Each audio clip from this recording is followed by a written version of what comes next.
The dust of Sicily clung to everything, a fine orange powder that tasted like metal and defeat. Private First-Class Miller squinted through the M6 sighting telescope, the crosshairs jittering slightly as the M6 gun motor carriage bucked to a halt near the road cut outside Troina. They left the engine idling, the air thick with the smell of hot oil and the relentless Mediterranean sun baking the exposed steel of the carriage. "Target, 300 yards, traversing right," shouted Sergeant Davis, his voice tight. Miller adjusted the traverse wheel, the 37mm anti-tank gun settling its gaze on the approaching shadow. This was not the light Panzer they had trained for. This was something vast and low, a slab-sided beast of steel, its long muzzle spitting smoke occasionally in the distance. Davies yelled the command, "M50, 1 APCBC, load." The loader slammed the round home, the sharp clack of the breech block, locking echoing in the open-topped vehicle. Miller took a breath, holding the crosshair steady on the massive glacis plate. He fired. The gun kicked back on its hydro-spring mechanism, the brass casing ejecting hot onto the floor of the open carriage. Miller tracked the impact immediately.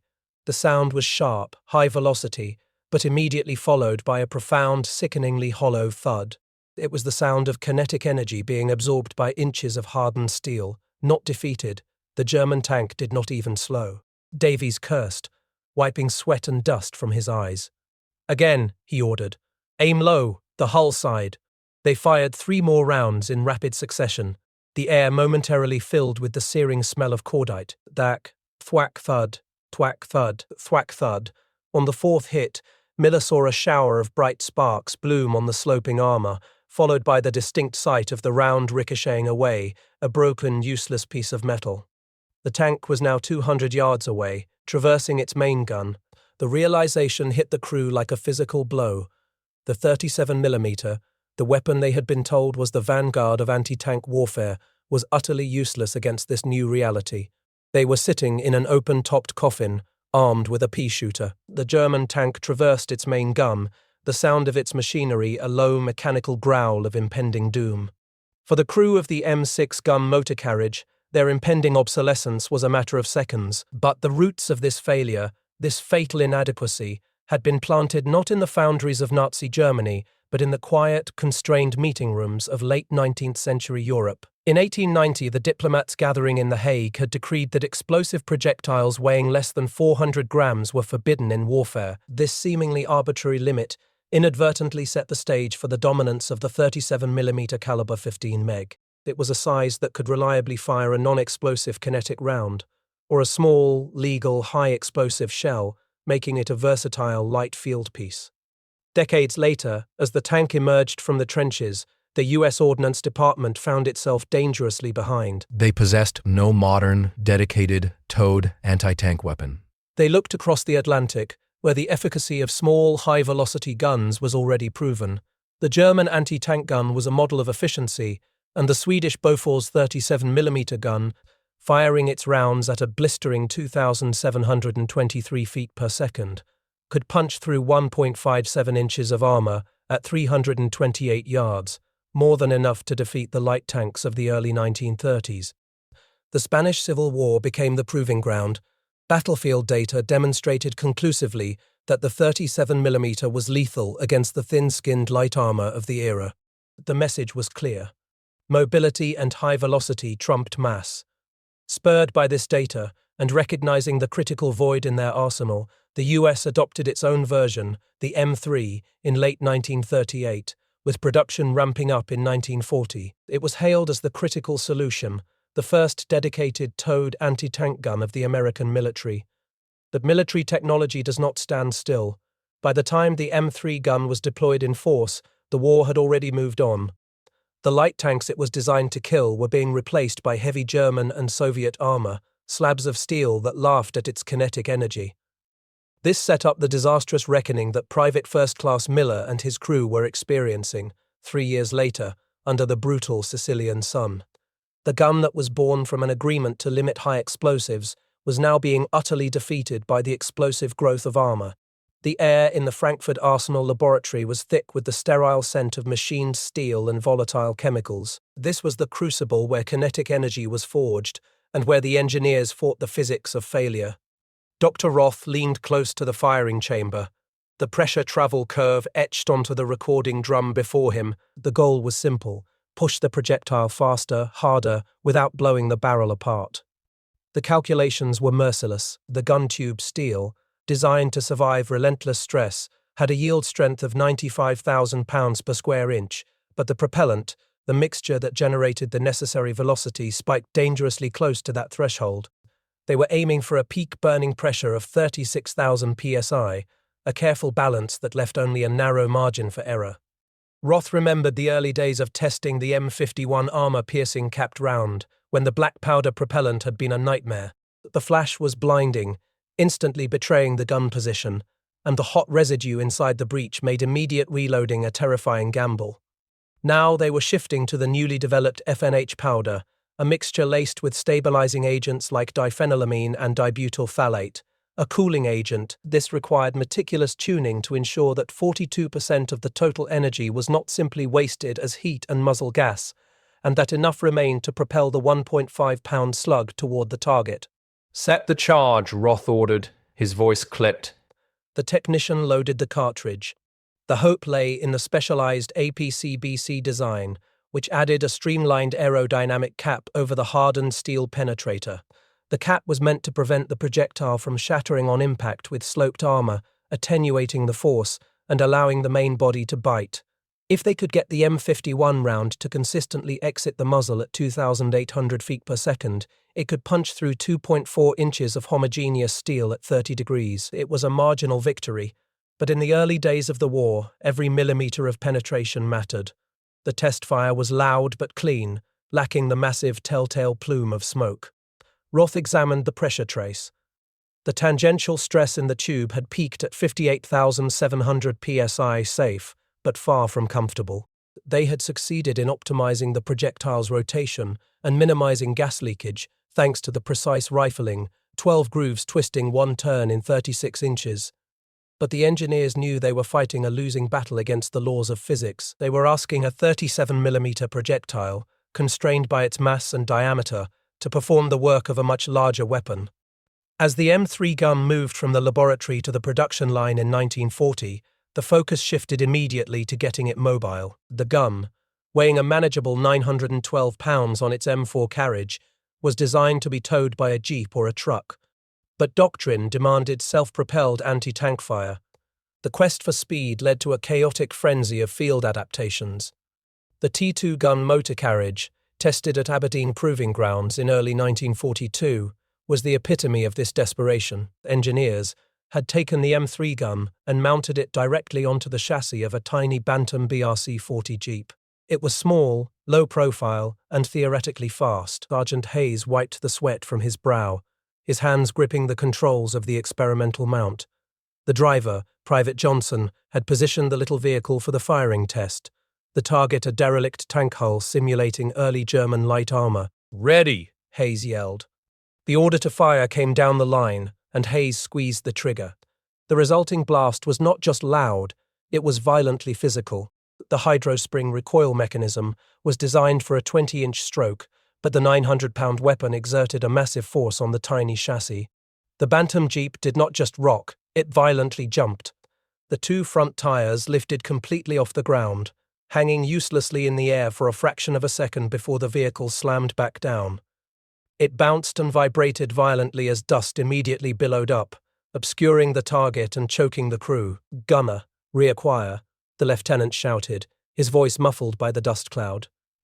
Hayes wrestled with the traverse wheel, but the Jeep was still dancing, settling into a series of excessive and unpredictable oscillations. The idea of firing another round quickly, let alone accurately, was preposterous. The test concluded almost immediately. The design was fundamentally unstable, requiring the crew to reposition the vehicle after every single shot. The T2 was cancelled. Other platforms fared better, particularly the M3 Stuart light tank, the first American tank to carry the 37mm M5 gun. The Stuart proved far more stable, leading quickly to the M5A1 Stuart. This improved model incorporated the slightly longer M6 gun and even featured a gyroscope-driven stabilizer, a technical marvel designed to allow the crew to fire accurately while moving. The Stuart, known affectionately as honey by the British, was fast and effective against the early Italian and Japanese armor it encountered. But the obsession with mobility and velocity could not mask the inherent limitations of the caliber. By late 1942, field reports from North Africa and the Eastern Front were painting a grim picture. The German answer to the 37mm was not just thicker armor, but sloped armor, exemplified by the arrival of formidable tanks like the T-34 and the KV-1 captured by German forces. The M51 round, which had been a triumph in the laboratory, was now useless against the main glacis plate of a Panzer IV Ausführung H. In a desperate 11th-hour attempt to save the 37mm in its anti-tank role, American ordnance engineers looked to radical foreign concepts. They focused specifically on the German squeezebore technology. A two-piece adapter was designed, a collar that fitted onto the muzzle, tapering the bore down sharply. This forced the projectile, such as the specialized T-23 armor-piercing shot, to deform as it exited, dramatically increasing the muzzle velocity. The resulting shot, a 37-28mm projectile, achieved blinding speed. The cost was ruinous. The pressures generated were immense, far exceeding the safe limits of the tube steel. The barrel erosion was catastrophic, reducing the gun's effective life to a handful of engagements. The technical complexity and the constant need for barrel replacement made the squeezebore a non-starter for mass production. It was the final, frantic gasp of a weapon that had been fundamentally outpaced. The 37mm gun, conceived in the constraints of 1899, was now utterly consumed by the relentless accelerating demands of modern mechanized war. In 1943, the decision was final. In the European theatre, the M3 would be replaced by the heavier, more potent British 6-pounder, relegating the once critical American anti-tank gun to the quieter, less demanding battlefields of the South Pacific. The official reassignment orders arrived in late 1943, starkly phrased in the language of logistics and obsolescence. For the anti-tank battalions facing the massive, sloping armor of the new German tanks in Italy, the 37mm M3 gun was simply no longer a viable weapon. It was a casualty of the arms race, replaced by the heavier, kinetic punch of the British 6-pounder and the emerging American 57mm M1. But the war was fought on multiple continents, against multiple enemies, and in the dense, suffocating environment of the South Pacific, the 37mm found its second life. And this was a classic case of a weapon's failure in one theatre becoming its redemption in another. The Japanese military, constrained by materials and doctrine, had not prioritized the development of heavy armor. Their light tanks and armored vehicles, like the Type 95 Hago, were precisely the targets the M3 was designed to kill. More importantly, the Marines needed a tool to break the tenacious, deep-dug fortifications that defined island warfare. The jungle strongpoints, bunkers reinforced with logs, coral, and steel, were impervious to standard infantry weapons. The 37mm, now firing high explosive and, most crucially, canister rounds, became the perfect instrument of close-quarters destruction. On Peleliu, the humidity was a physical weight, pressing down on the men of the 1st Marine Division. Sergeant Frank "Shifty" Wilson knelt beside the M3 gun, the steel of the carriage already radiating the midday heat. They had towed the piece, mounted on its M4 carriage, through dense, razor-sharp foliage, dragged by a sweating, swearing crew until they reached the edge of the limestone ridge where the Japanese had anchored their defenses. The position was a nightmare, a hidden machine gun nest, spitting fire from a narrow aperture. Rifle fire was useless. "Shifty, we got to clear that hole," Lieutenant Barnes whispered, his face streaked with dirt and sweat. Wilson nodded, his eyes fixed on the jungle ahead. The M3 was positioned barely 50 yards from the target, dangerously close but necessary for the specific task at hand. He called for the specialized ammunition. "Canister," he ordered. The loader, Private Jackson, wrestled the heavy round from the wooden crate. The canister shell was, effectively, a massive shotgun blast, a cylinder filled with 122 steel balls designed to scatter over a wide lethal area. It was not meant for armor, it was meant for flesh and wood. Wilson peered through the M6 sight, the straight-tube telescope giving him no magnification, just a clear, albeit dusty, view of the bunker opening. He adjusted the elevation slightly. The pressure in his chest was immense.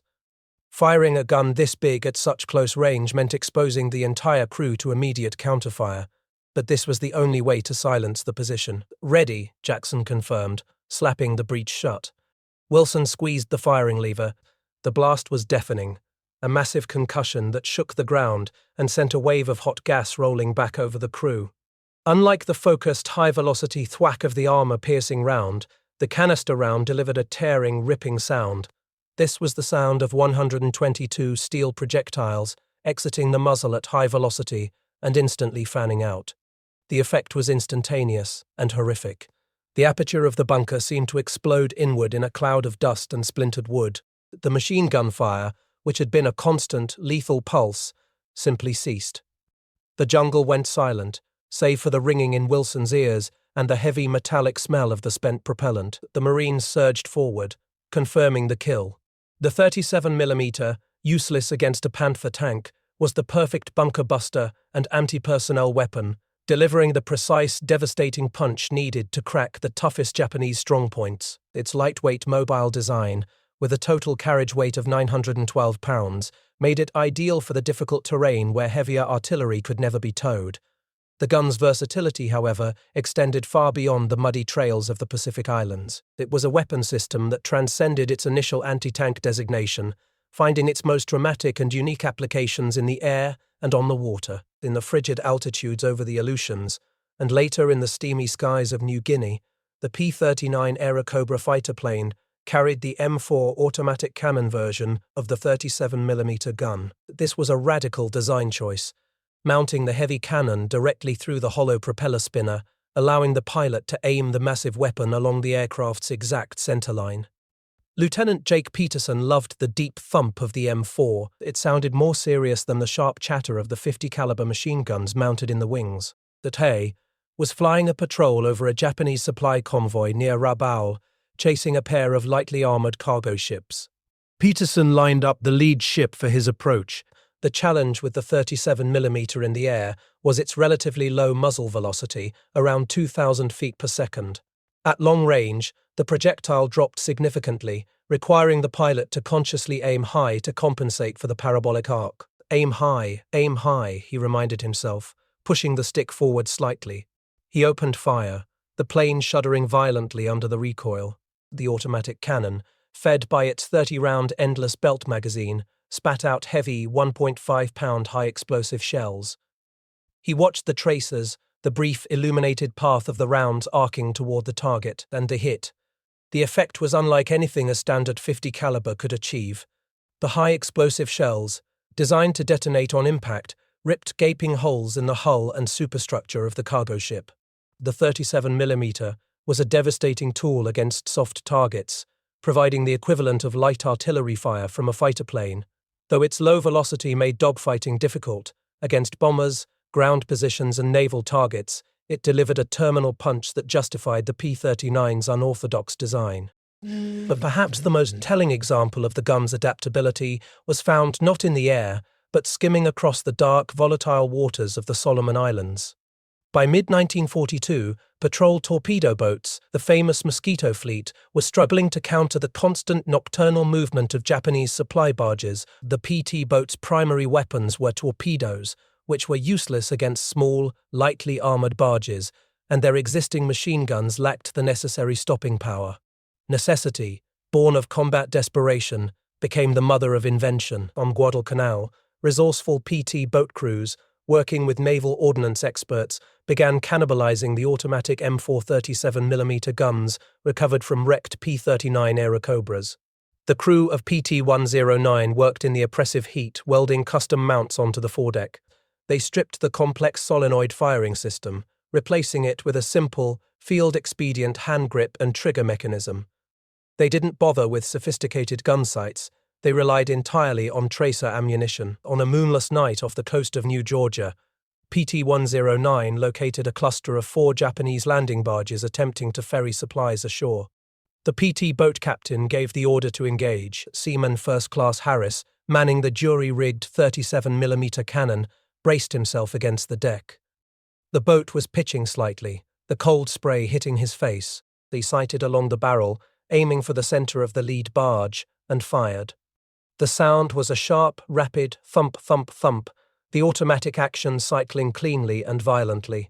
The tracer's incendiary rounds, designed to track the projectile's path, streamed out in a brilliant glowing arc, instantly illuminating the dark scene. The red lines of fire stitched across the water, landing squarely on the barge's low freeboard. The effect was spectacular and immediate. The high explosive rounds punched through the thin steel plating, detonating inside the crowded hull. Flames erupted immediately, turning the dark shape into a blazing funeral pyre. Harris traversed the gun, swinging the tracers onto the next barge. The process repeated itself, thump, thump, thump, glowing arcs, and immediate conflagration. The 37mm gun, firing its 1.5-pound projectiles at 120 rounds per minute, was the perfect anti-barge weapon. It was light, reliable, and delivered far more destructive power than the boat's existing armament. What had failed spectacularly against the heavy armor of the Wehrmacht had become a crucial, life-saving weapon against the Imperial Japanese forces. At the jungle floor to the foredeck of a fast attack boat, the M3, M4, and M6 variants proved that a weapon's true value lay not in its original design purpose, but in its ability to adapt to the relentless, evolving demands of the men who needed it most. Now, we return to the theatre where the 37mm was first designed to fight, and where it met its definitive end. The German tank was less than 100 yards away, a hulking mechanical threat that had shrugged off 4 high-velocity rounds designed specifically to kill it. The massive, dark muzzle of its main gun traversed slowly and deliberately toward the open-topped M6 gun motor carriage. Private First Class Miller, his heart hammering against his ribs, stared through the M6 sight. The crosshairs were centered on the massive, unyielding slab of German steel. He could see the faint white scars where his armor-piercing rounds had glanced off, uselessly. The air inside the carriage was thick with the ozone smell of spent propellant and the terrified adrenaline of men facing imminent death. "He's lining up! He's going to fire!" Sergeant Davies screamed, his voice cracking with desperation. Miller's loader, Jackson, was already fumbling with the next round. "We have no more armor-piercing, only high explosive." Davies didn't hesitate. Load it. "Aim for the tracks, Miller, or the vision port, anything that isn't the glacis." The high-explosive, round-painted yellow, designed for anti-personnel use, was slammed into the breach. It was a futile gesture, a pathetic charge against a fortress, but it was all they had left. Miller squeezed the trigger. The 37mm kicked, the muzzle flash momentarily blinding the crew. The yellow-tipped projectiles struck the front of the Panzer IV's track assembly. Instead of a kinetic punch, there was a muffled dull whump and a puff of black smoke. The German tank didn't stop, but the driver, momentarily distracted by the flash and smoke, slightly overcorrected. "Smoke!" Davies yelled, grabbing the radio microphone. "Smoke out. We are withdrawing. Get us covering fire. Now." The driver of the M6 gun motor carriage slammed the transmission into reverse. The vehicle lurched backward, kicking up a blinding curtain of orange Sicilian dust that momentarily enveloped the carriage and the approaching German behemoth. The crew abandoned their gun position, the M6 tearing down the road cut, leaving the useless smoking tracks of their non-penetrating rounds behind. They were alive, but the lesson was brutal. The 37mm was finished in Europe. Its story had reached its logical, if humiliating, conclusion on the battlefield. The weapon, born from a century-old constraint on projectile weight, had been rapidly and decisively superseded by the technological leap in armor design. The M6 gun motor carriage, hailed as a fast tank killer just 2 years prior, was now merely a fast retreat vehicle. The ultimate irony was that the M3's failure in the European theatre did not spell its end, it simply defined its purpose elsewhere. The gun was a victim of technological evolution, not a failure of engineering. It was a crucial stepping stone that allowed the American Army to develop the doctrine and logistics needed for true anti-tank warfare, paving the way for the 57mm M1 and the monstrous 76mm guns that followed. While the heavy armor of the Wehrmacht rendered it obsolete, its versatility ensured its survival. The M3's true legacy was its sheer ubiquity. It was never just a towed anti-tank gun. It was an entire weapons system.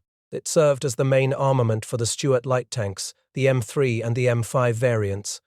These light tanks, despite their clear shortcomings, formed the critical backbone of early American mechanized forces. They fought effectively against the lighter armor fielded by the Japanese and Italian armies in North Africa and across the vast Pacific theater. The gun also found a perfect home aboard the M8 Greyhound armored car. This swift reconnaissance vehicle could hit speeds of 55 miles per hour, and its 37mm cannon was perfectly suited for dispatching soft targets. Manufactured by Ford, the Greyhound was sleek and powerful, its 6 massive tires allowing it to speed across open terrain. The M6 gun mounted on the Greyhound became the crew's hammer. Sergeant Elias Vance, driving a Greyhound ahead of the main column in France in 1944, understood the limits of his weapon. He knew the gun could never stop a massive German Panther tank, but he also knew it could absolutely ruin a day for a patrol of German infantry. Vance spotted a cluster of enemy infantry attempting to cut across a field near a small French village. He slammed the accelerator pedal, the high dramatic transmission shifting smoothly, the engine roaring its defiance. "High explosive!" Vance shouted above the noise of the rushing vehicle.